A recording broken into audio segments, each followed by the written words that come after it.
Cette fois, il ne s'agit plus seulement de suppositions. Pour la première fois depuis le déclenchement de l'épidémie mondiale de coronavirus, l'OCDE a livré son diagnostic sur les conséquences économiques. Oui, et il est assez sévère. L'OCDE, comme vous le savez, c'est une institution qui rassemble les 36 pays démocratiques les plus puissants de la planète. Autant dire qu'elle a un champ de vision suffisamment large pour être crédible. Voici donc les chiffres. Si la crise sanitaire en reste à peu près au niveau actuel, l'impact sur la croissance sera de 0,5 points.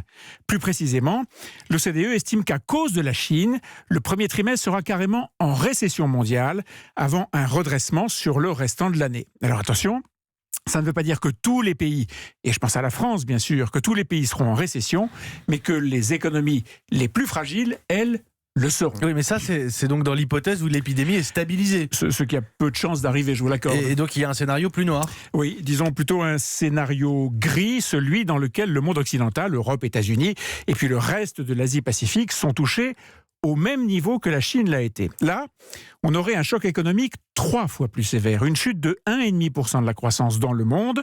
Alors bien sûr, la France avec son petit 1,1%, révisé déjà à 1% et même à 0,9% par le ministre des Finances, Bruno Le Maire, la France, dans ce scénario gris, risque de tomber en récession. Ce qui est frappant en tout cas, c'est que tous les indicateurs d'alerte se sont allumés en même temps. La bourse qui a durement chuté, l'or qui, parallèlement, s'est mis plus ou moins à monter, et puis les prix du pétrole, la consommation des ménages, l'investissement.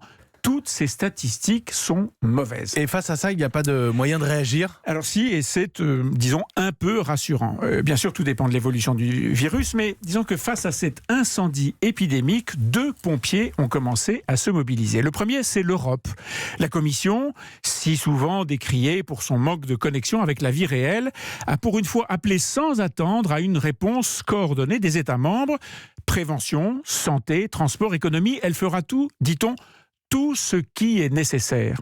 Et s'il le faut, on indique même qu'on assouplira les règles budgétaires pour permettre aux États de mobiliser les capitaux nécessaires dans cette bagarre. Bon, pour une fois que l'Europe se montre pragmatique, on peut le noter, en effet. Voilà.